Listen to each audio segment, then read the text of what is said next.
tree.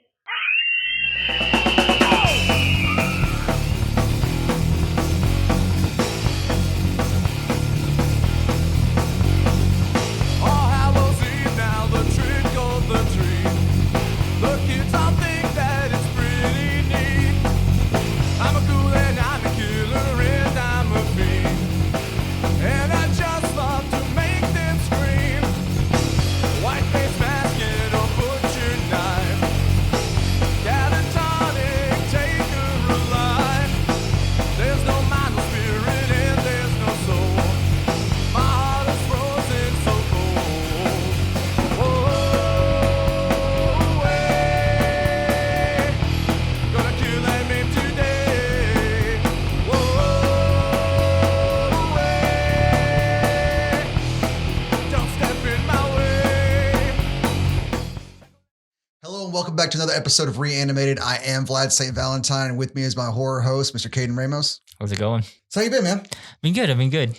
Excellent. So we're here today to review the 1978 feature film by John Carpenter, Halloween, and we're going to compare and contrast that to the remake from 2007 by Rob Zombie.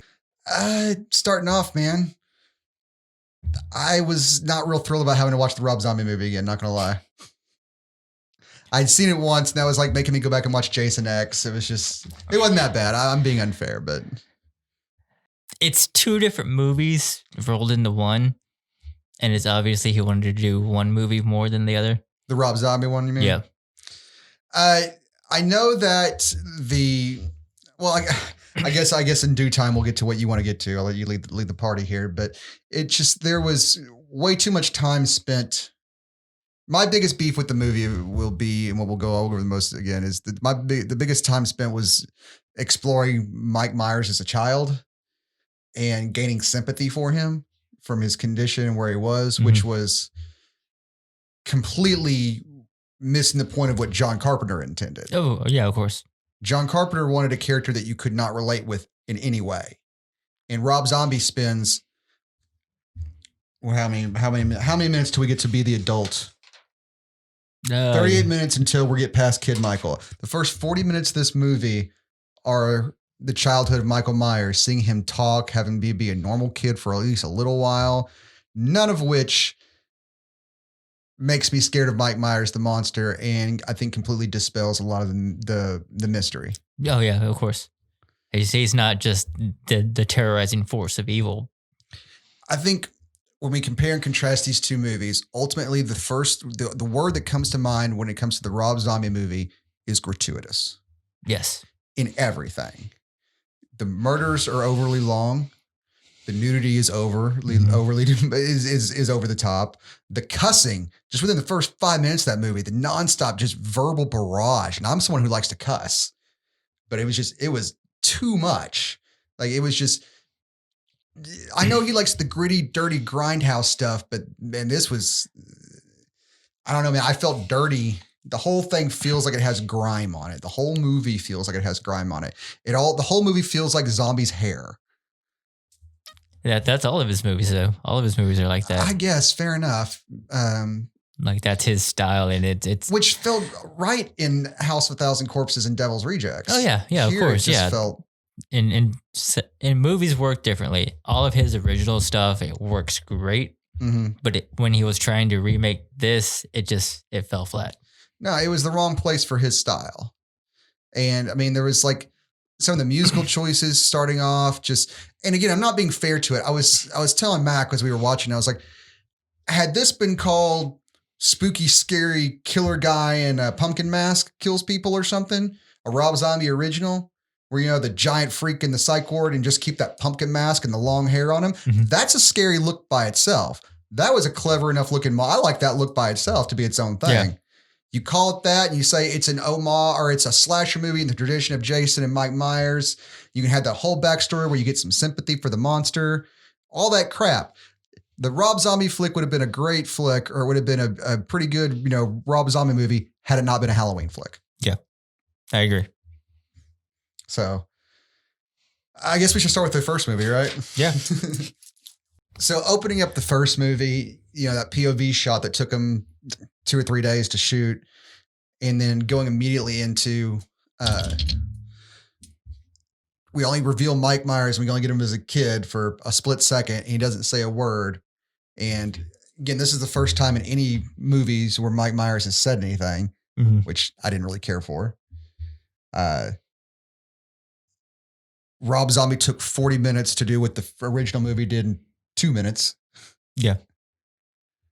Again, just gratuitous. And apparently this part in the psych ward with Malcolm McDowell having that terrible Kurt Cobain wig was kind of an homage to the scenes they had to reshoot for the televised version of Halloween, because they had to cut out some of the murder stuff and put that in. Which, okay, I mean, that's interesting, I guess, but I didn't need it. I would have rather have more inside of the hospital and less in the school and house. I didn't really need any of it, though. And the movie was 2 hours long and it felt like 3. Yeah. So, I mean, it was, again, it just goes back to it just being gratuitous. John Carpenter did what John Carpenter took half the time to do what Rob Zombie did. You know what I mean? You just do it subtle, do it here, do it there. And like, for example, Mike Myers gets his jumpsuit, and we find out how he gets his jumpsuit just because Dr. Loomis, Donald Pleasance, comes across a truck and he just kind of sees that Mike Myers' gown's still there and then walks away from it. You pan over and there's a dead dude in the bush. That's it. Took what, 20 seconds? Yeah. Instead of the whole beat down scene with the Ken Forey from Dawn of the Dead. Or was it Dawn of the Dead? Yeah, Dawn of the Dead. Yeah, from Dawn of the Dead. Don't be wrong. Him delivering that less than the Cool Hand Luke line was great. Yeah. What we have here is a failure. Not A. It's failure to communicate. Yeah, beautifully done. And Malcolm McDowell, who's never seen the original Halloween, does a wonderful, wonderful job as Dr. Loomis. He was my favorite part of the movie. Yeah. I love Malcolm McDowell anyways and all of his stuff. Yeah. Yes. Yeah. From Clockwork Orange on, he's been a joy to watch. Someone was making jokes about how it must have felt to be working opposite of Shatner again, since, he was in Generations with him. So one of the main things we talked about already, and one of the main things I guess you can really get into with this is the differences in how Michael's portrayed, because that's the most glaring thing, is the differences in how some of these characters are portrayed. Like Laurie in the original Laurie Strode's very, chaste, because she's supposed to be. And again, John Carpenter never saw it as a morality story for virginity. That's just what other people kind of made of it. Yeah. It was just, they were, well, of course, the ones having sex died. They were not paying attention to what was going on around them. They were too busy trying to get laid. Yep. But Laurie in this one, she starts off making like a sex joke at her mom and putting her finger in the donut. I'm like, the bagel. It's bagel. Like, yeah, it's obscene. It's and like, it's not that these things bother me. It's just like, what? Why would she do that? What is the purpose of this? It was just it seemed overindulgent and it seemed gratuitous. It goes back to that every time. It just goes. Rob Zombie's version was gratuitous. Yeah, but to a point of that though, it's more of a realistic style, as in if it was happening today, fucking teenagers do that shit. She sounded more like a real person than the original Laurie did. Yes. And she sounded more like a real person than the other girls in the group did, because the other girls in the groups were way over the fucking top. Well, yeah, because they're all older. Again, yeah, I know. She was the only teenager, just like Jamie Lee Curtis was the only teenager in the original cast, and everyone else was played by, because the girl who played Annie was Jamie. Yeah, Jamie Lloyd from 4 and 5. And the only reason she got cast in this was because she was willing to show her boobies off. Like, they didn't want to Rob Zombie didn't want to cast anybody from the old movies. And she's like, I'll go topless for the first time and run around with my boobies hanging out. But apparently it was a part of her, like, according to the IMDb trivia thing, it was part of her strategy for reinventing herself and, to prove she wasn't a little kid anymore. And she apparently got roles. I mean, it worked for Christina Ricci, I suppose. So. Yeah, the differences between Jason and the two movies, and that's the characters Michael. I keep saying Jason for, man, my bad. I want to always say Jason. I always do, though. I always want to go back to that one. Yeah. Oh, because Michael actually does don Jason's mask in one of the, I think it's 5. Does he really? Yeah. That's weird. As far as the movies go, I would call Halloween is a much better film than derailing and comparing it to the Friday the 13th because I'm so stupid. I keep calling him Jason. Comparing him to those, it's a much better movie all around. Jason is just schlock. The Friday the 13th movies are schlock. And they're fun, campy schlock. They're great. I like them, but they're schlock. Halloween was a well-crafted, tense, moody horror film that you open up the scene with Laurie in her classroom talking about delivering that line about fate. And then the entire movie, that tense string, that 5/4 timing, tense score is playing in the background. And you see Jason just everywhere. He is in the background of every single scene, ever present, just like fate. He is fate. He is demise. He is the inevitable. He's the shade, as they call him in the shape. The shape. Sorry, the shape, not the shade, just the shape.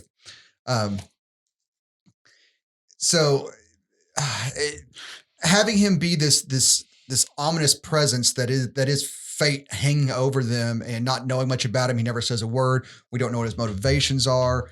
Nothing. I feel made the character so much more endearing than the Tyler Mane version. And also, like, Jason was lean in, or not Jason, keep doing it again. Damn it. Michael was lean in the original Halloween. He was a lean dude. Yeah. I mean, he was tall, but he wasn't wide. No, that's got to be something that happened after, because the original, going back to Jason, the original Jason, when Jason first showed up, other than, Kid Ari who popped out of the water, when, the burlap sack Jason, he was lean too. Mm-hmm. I think that big muscle bound thing, had to come from the Predator 80s macho, action hero thing. Yeah, when they started making more of them and the it's like, crap, if we got all these big buff guys beating people up on screen, if we want our monsters to be scary and imposing, they better be big buff hulking things too. So where's Kane Hodder at, Yeah. I mean, that's my guess as to where that came from. Because, Tyler Mane is the biggest person to play Mike Myers at 6'8". Yeah. And the dude is gigantic. Yeah, the original movie, it's all about the mood.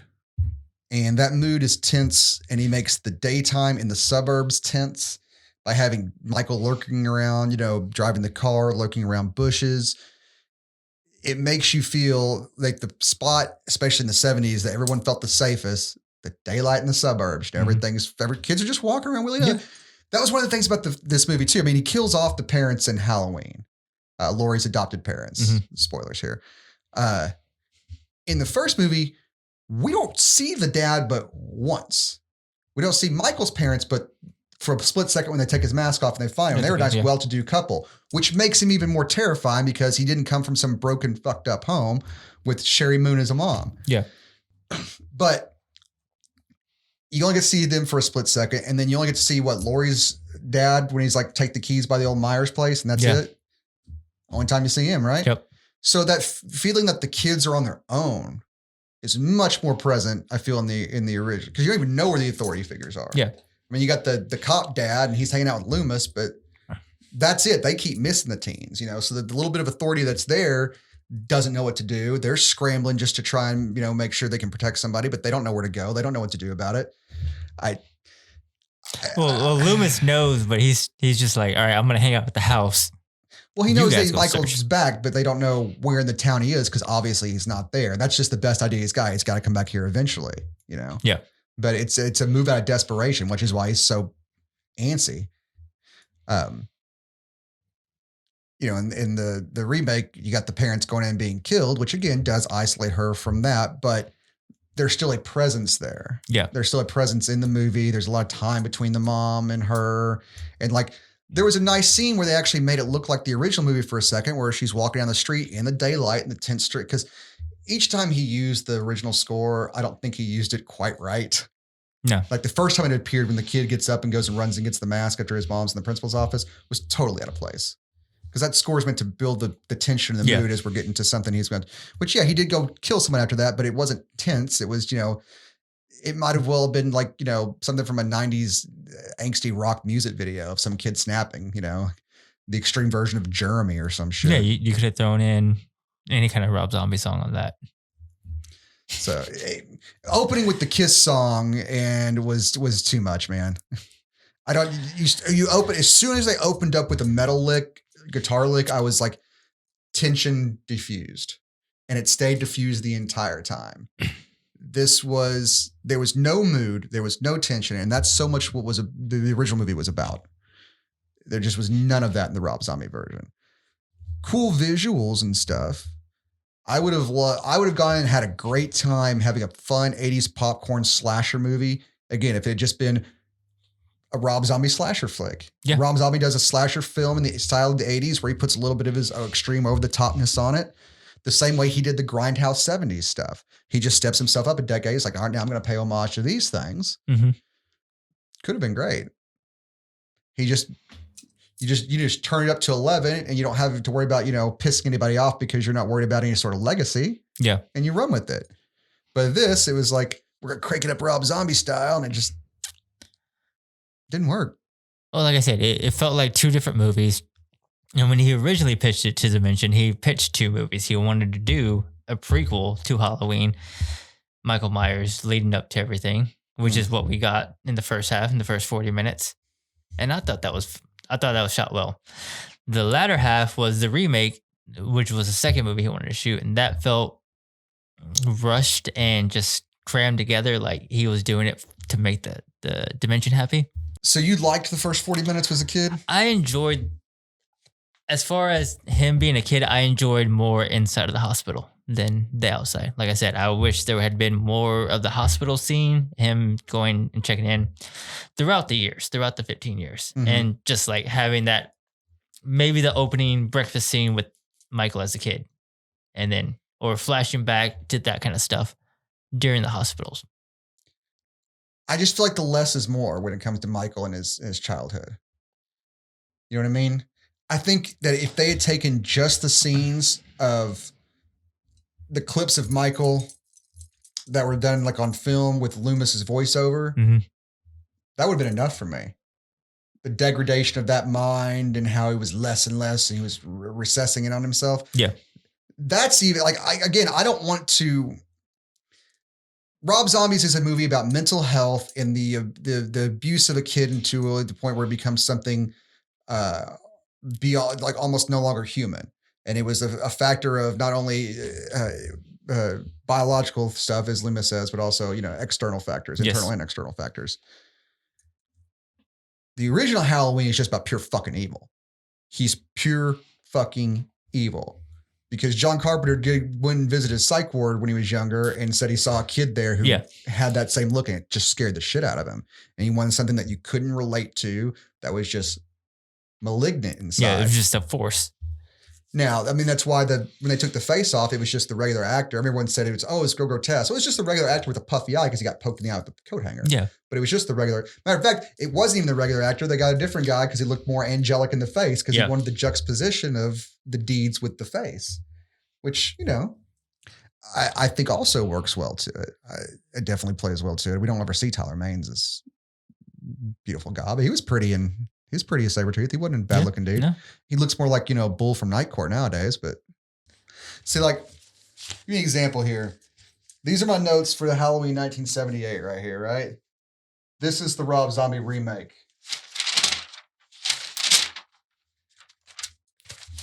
That's how much we've been going, what the fuck is this? The fuck is this? The fuck is this? Yeah, the second half of the movie is like an 80% shot-for-shot remake. And like I said, it doesn't flow. It felt compressed and it felt... Well, because the whole other damn thing was taking the time and drawing. Like, it takes you about the same amount of time to get to the first kill because it's, 55 minutes before Annie gets killed in the first movie. You got... we got 40 minutes before we even get out of the childhood in the other one. But that slow burn isn't a bad thing necessarily. I mean, the slow burn's not a bad thing. They built tension, they built mood, but Rob Zombie still takes his time, but doesn't build the tension in the process. So by when time you just get to it, get to it, fucking 2 hours, man, it felt so long. Give you an example on using stuff from the original and just missing the mark. One of the best shots from the original is when he first attacks Laurie and he steps out of the shadows from behind her and just the white mask starts to materialize from the darkness. Great. Creepy. awesome. They do that shot with the kid before he beats the boyfriend to death with the baseball bat. Mhm. And just doesn't work at all because, again, I feel sorry for the kid. I'm not scared of the kid. Yeah. You feel bad for the little son of a bitch. In the original one, they used a dimmer for that. They used a what? A dimmer switch for light to make him look like he's coming up. Oh, cool. Yeah. Look great. Look absolutely fantastic. In this one, it looked like a little kid walking up behind a dude and, you know, everything's metal and dirty and grimy and rock and roll. And Yeah. I don't feel tense or scared by it. Like, it has all the tension of From Dusk Till Dawn. Great movie, but it's a rock and roll horror flick because in that it's not, you don't find out it's a horror flick until you're halfway done with the damn movie. Yeah. And then when it gets that way, it's fast paced, it's rock and roll, it's Robert Rodriguez, but close enough. So again, I go back to it. The main theme of this new Halloween movie is complete gratuity. We can find out that if you want to have Mike Myers be the sympathetic character, and again, I know that Rob contacted John Carpenter and before he made this movie, and John Carpenter told him to make it his own, and he certainly did do that. Yeah, because he told a completely different story with the same names.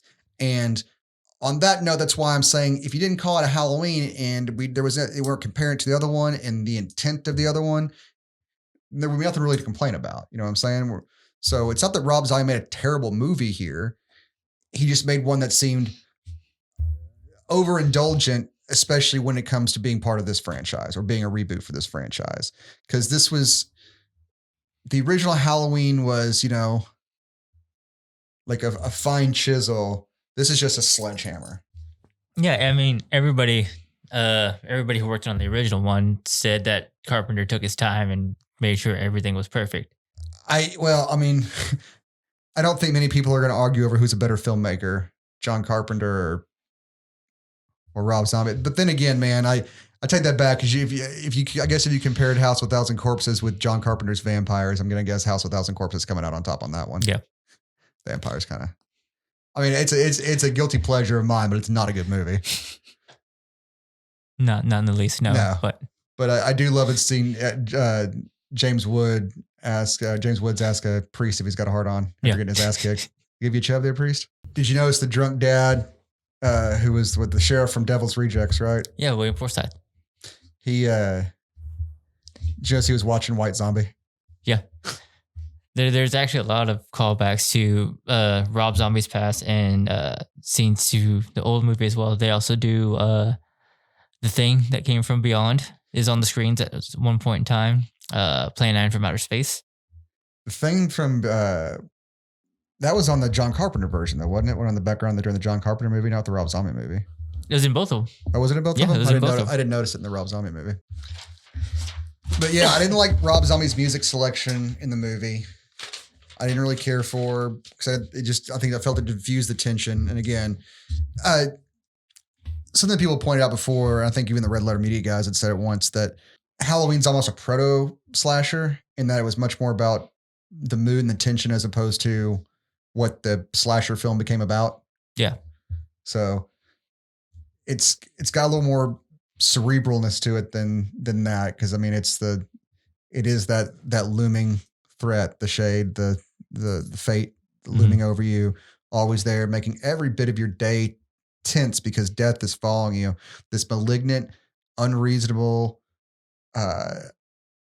just dangerous force is just there hovering over you the whole time. And we got a disturbed little kid who grew up into a big hulking disturbed human being who went home and wanted to hang out with his baby sister again because it's the only person I guess he cared about, which again, him sparing his baby sister showed he had a moral compass, or at least even as fucked as it may be, there's a moral compass there, which he even remained afterwards because he went and got his little sister and brought her back. And that's when he finally took his mask off and showed some vulnerability. She didn't understand what's going on and she attacked him. And that was the tragedy of the moment. Yeah. But I contend that he spared her in the end anyway. Cause like when she pulls the gun on Mike, and he tackles her out the window. I mean, he could have he dropped the knife. He could have run and stabbed her, but he was trying to stop being shot, from her from shooting. Yeah. But he also went through the fucking, thing with her and turned over so that, she's on top of him. He took the brunt. Yeah. So Which is weird because you bring that up shooting and she misfires 3 times. Well, She hits empty chambers. yeah. But Loomis had already shot, so it wouldn't be on empty chambers. I thought Loomis had finished Loomis shot 3 shots. Loomis shot 3 shots out of that 38. Six-shooter. Okay. So Loomis got 3 on there. Could the barrel have spun while moving around? It's possible, but That's all I got, man. From all the chaos, the barrel spun a few times around and went back over to some of the empty chambers. like he shot, put it in his jacket, Yeah. got her, gave her the jacket. Yes. And then she was running. And that was the first time she shot, was when she was on top of Michael. She didn't get a shot off beforehand, did she? No, because she squeezes through that wall. Well, I mean, when she was facing him down before he tackles her out the window. No. She didn't get a shot off, does she? No. She didn't hit him in the shoulder or something. He got shot in the shoulder by the cop earlier. That's right. Fucking terrible shot, that cop. He obviously spared his little sister. Yeah. Which shows a moral compass and not a desire to finish out the whole damn family the way we get with the... I assume the reason why it was written in the second movie that Laurie Strode was actually Cynthia Myers was just so they could have a reason for Michael to keep stalking her. Yeah. Because it's like, all right, we did the first movie and he stalked her because he happened to see her come by the house, and he just picked up on her and her friends because he's a heartless killer. And, movies over, oh shit, we have a sequel. We want to get Jamie Lee Curtis back. Well, why would he keep coming after her? Why wouldn't he just go after somebody else? That's his long lost little sister. Yeah. So, I mean, it's tacked on. It totally is. And now it's become, I was watching it. I remember watching it again because it's been a while. I'm like, I thought they were brother and sister. Why is the dad being like, oh, take this over to the Meyer house? Because obviously that means they're not related. Plus her last name is Strode. Yeah. Why did they put those two together? I'm like, oh yeah, the second movie. That's right. Yeah, they do it in the second movie. Little kid since I've seen most of these flicks, man. As a matter of fact, I don't even think I've seen 4 and 5. And then, the killing off Dr. Loomis also in the Rob Zombie remake, as opposed to letting, I guess I figure like, well, they're going to kill him off the next movie anyway. What the hell's the point? Might as well, right? Yeah. So let him go out dramatically, trying to be a hero. Because I guess they also wanted to give more agency to Laurie and have her be the one who defeats him instead of having her be saved by the old white dude, because which is fine, especially if you're going to continue going on without Loomis and you're going to go on with her, then she does need to be the one that has the agency and the arc and the carry forward with it. Because like shit, we're never going to get Malcolm McDowell back for a second one of these, Scout, whatever the hell her name is, she'll be back. But yeah. So gratuity, we keep going back to the gratuity thing. I was going to try to make this point earlier. So opening sequence, gratuitous. We established that his mom's a stripper because the little kid bullies him and pulls out a piece of paper. Clever. Then we got to shoot a stripping scene, though. Just to make sure we get Sherry Moon's ass cheeks on the damn movie. Gratuitous. Unnecessary. We already established what she was with the scene with the bullies, right? Gratuitous. Which that is a callback to the original movie as well. The club that she strips at, the Rabbit in Red or whatever. Oh. It's the same club that the nurse gets the cigarette, the matches from. Gotcha. Yeah. All right. I didn't notice that. Mm. I didn't notice the kid was dressed like the Crimson Ghost, though. Yes. I thought that was nice. And they play Halloween 2 in the background. Yeah. That's one of the things I was like, that's so on the nose. It's so fucking on the nose, man. And they play Don't Fear the Reaper at the wrong time. They play when he's a little kid again. It's like, which, was in the original movie when he's following behind them in the car because he's stalking them, because he's the ever-present thing. Just the wrong times for these stuff. It's like the homages are just, it's like, I got to have all these pieces to put into the movie. I'll just fit them in it randomly, instead of putting them in their appropriate place. Yeah. It's the shotgun effect of movie making, just whatever sticks. Hey, that's how we edit. I'm not in charge of a major remake of a culturally important film, Yeah, we're not even over 110 people. No, ain't no one watching this shit. Dodson, we've got Dodson here. No one's looking. No one cares. But yeah, just continuing with the gratuity thing. Scene. Unnecessary. Very unnecessary. And it's weird because that's not in the theatrical cut. Is it not? No, it's not. It's in the one I wrote of Amazon. Yeah. So. Well, it's off the director's cut. It's off Rob Zombie's cut, and that's the one that he pushed out on DVD. Because he just had to get that scene in there? Yeah. Why? I don't know. It didn't add anything to it. No. We already knew that this guy was a little scumbag because he was, talking crap to Michael. And it didn't really matter if he was a scumbag or not, because the whole point was we see him beat up and kill the scumbags. And then he goes ahead and kills Danny Trejo, showing he's got no remorse, because something that Rob Zombie did fight to keep in the movie was Danny Trejo's death, because the producers wanted him to take it out. But it's like, no, we need to show that he is compassionless even towards people who were good to him, which, okay, if you want to show him as compassionless monster, why don't you cut the first fucking 30 minutes where you want us to make him feel sorry for the little son of a bitch? Also, you don't need the scene to show the contrasting personality from the two. That one scene where they're in there and he's like, don't touch his stuff. Then the guy's like, I'll come down you like a hurricane, little son of a bitch. That was enough. Yeah. We saw how Danny Trejo was to him. He was a kindly little janitor who told when he was a little kid to be good, which I thought was goofy as fuck. But I was like, okay, you're trying to establish that he's been there since that point. Yeah. And then you show him when they're older. Gotcha. Got it. And he's been trying to be nice to him the whole time. Cool. That had a purpose, even though at first it seemed a little goofy. None of it makes any sense just because one guy didn't like the fact that, and it's not that Michael even provokes the guy when he goes in there with Danny Trejo. No. Danny Trejo just tells him don't touch his stuff. And he's like, why? Don't look at me. He looks at me, looked at him, I guess. I don't. Well, no, I mean, he's just standing there because Danny has him up. He's like, put your hands up, and he does. And I mean, he's facing in that general direction. So yeah, he's staring, I guess, because he just has that blank stare. But it doesn't make any sense though. The provocation. I know you want this goofy little asshole that Rob Zombie. I'll tell you what he's the best at. He is the best at making you want the monster to fucking kill everybody on screen, because he makes everybody else in the movie so unlikable that you're desperately wanting them all to die. Well, I mean, that's Bill Moseley in general. Like, Bill Moseley plays that really well. Well, no, because Bill Moseley is in House of a Thousand Corpses. You want him to kill those little son of bitches. Yeah, but he also plays that asshole role really well. Oh, Bill Moseley. Yeah. And Bill Moseley proved what a great actor he was Otis was the character, right? Mm-hmm. In House of a Thousand Corpses. Otis it's a much better character than Chop Top, although Chop Top's more fun. But it proved that he wasn't just a goofy over the top actor. I mean, Otis is a scary son of a bitch. Yeah. He's basically Charles Manson in a lot of ways. Yeah. But more effective. Yes. He didn't die at the first hint. He actually kills people instead of, having it done by Other people. Yeah. Yeah.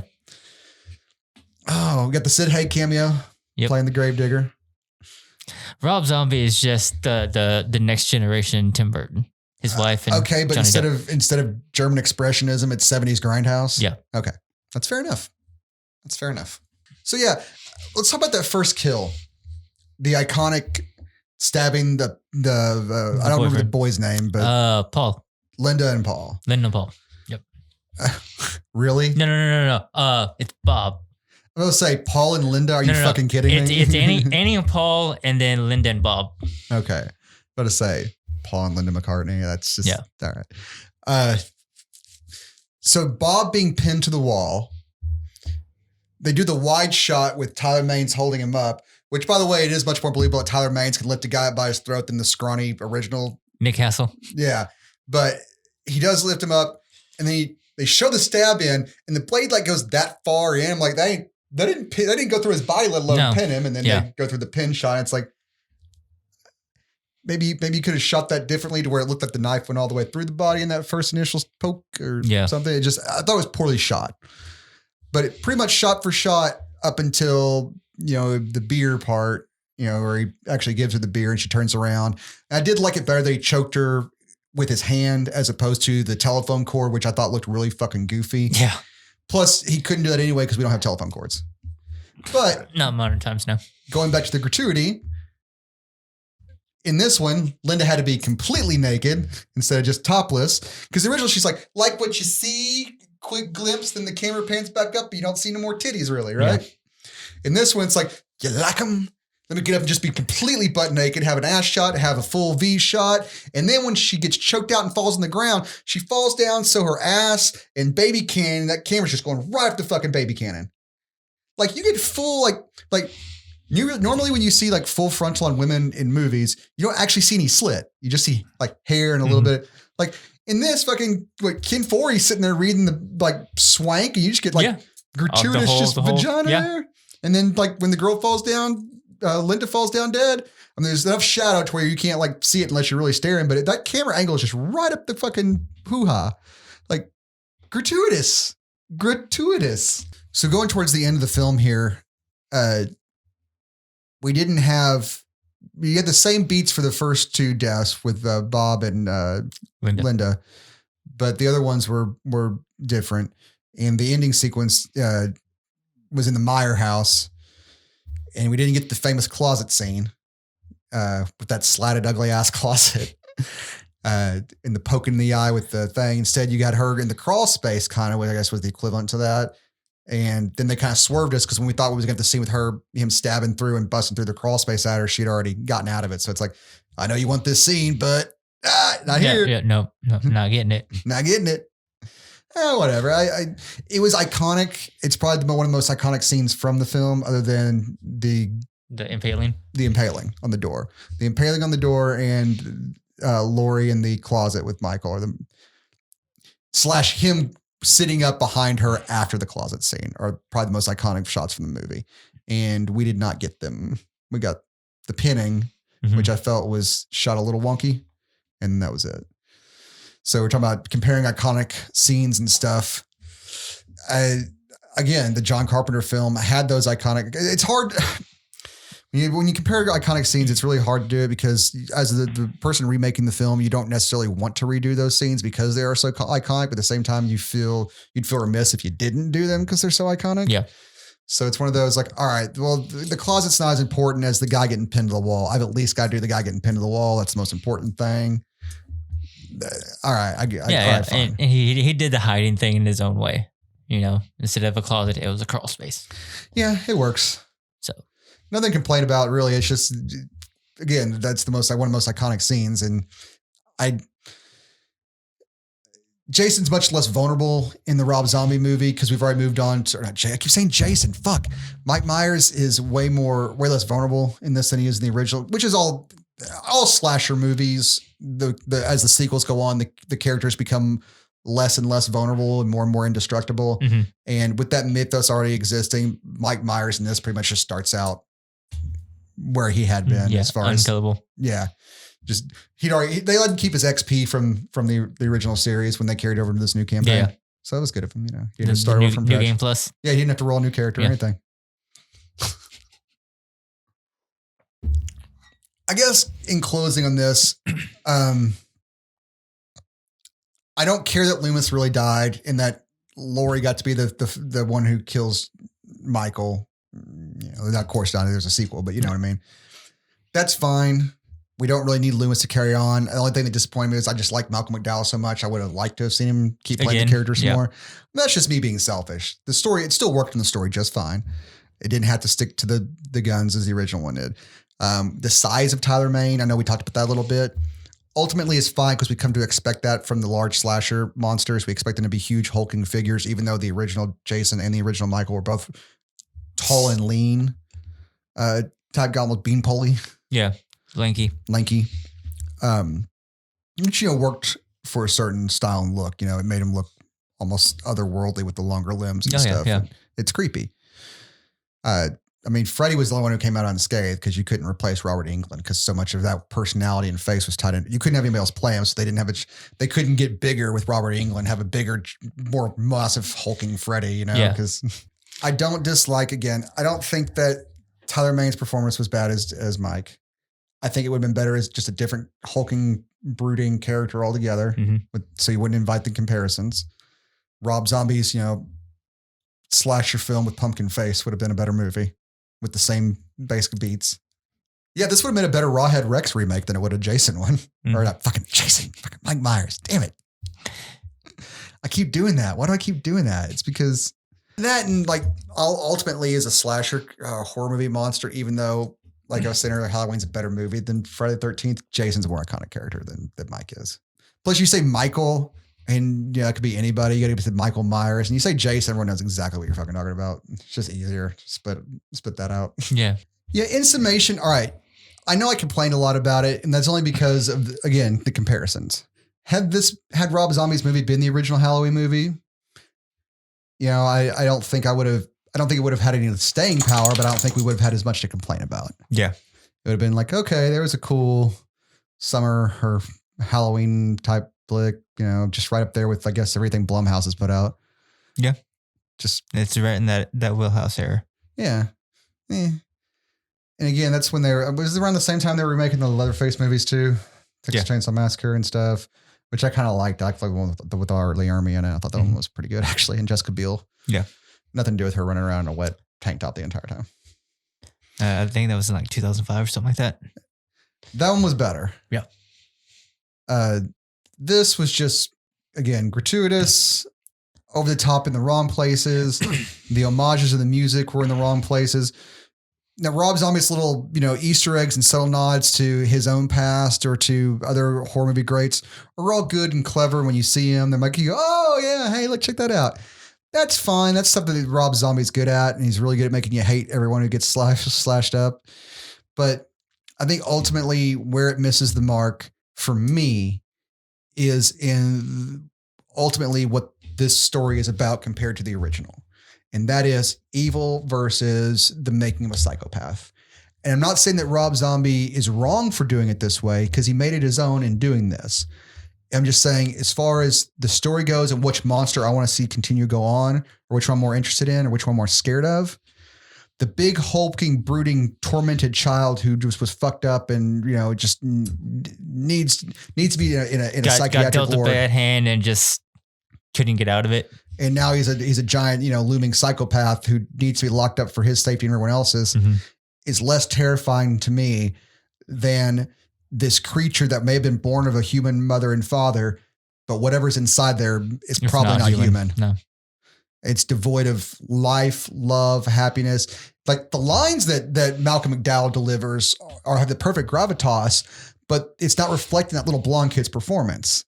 It's like there's nothing behind these eyes. It's black. It's the absence of light. They have a conversation about colors with a little kid earlier. It ties into all that. Yep.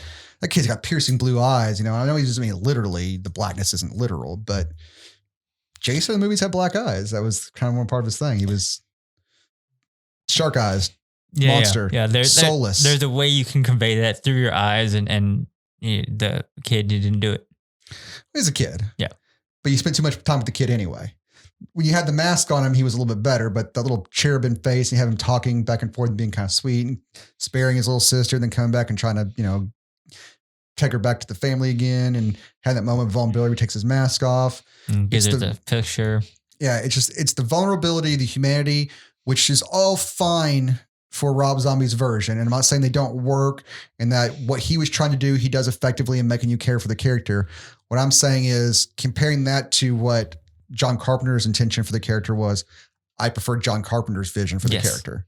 The soulless, unrelatable monster to me was much more fun as opposed to the tormented kid, or at least it's much creepier, much scarier, something that is less likely to be able to be reasoned with. Yeah. So, because how do you even reason with something that isn't human? As far as comparisons go, if you want to watch a Halloween, watch the original Halloween. Yeah, I don't want to give the rest of them a try, honestly. There's like after seeing Buster Rhymes kick Mike Myers through a window, I've been out on Halloween movies ever since that point. Was that H2O? Yeah, that was H2O. Oh God, that was terrible. Whew. Yeah, don't recommend that one. Yeah, watch the original. Maybe watch the second one. Maybe 4 and 5 if you're really just into it. But that is one timeline. What's that? That is one of the timelines. 1, 2, 4, and 5. Yeah, that's it. That's all you need. Done. There. No, Rob Zombie's movie wasn't bad. It just would have been better as something else. Yep. But I totally agree. I watch it if you have a strong stomach for gratuitous language and some very unsexy and over the top nudity. All right, guys. Thanks so much for joining us again on this episode of Reanimated. We're hopefully you're watching this on Halloween. So happy Halloween. Hopefully we got it out to you in time because we're really good at that. But we do appreciate you watching, those of you who do watch. If you guys have any suggestions or comments or things that you want us to watch or review or any other horror movies you want us to just compare and contrast, feel free to let us know, man. Yeah, comment down below. Follow us on the Facebooks and the Instagram. I know Reggie runs that stuff. And say hi to your mom for me.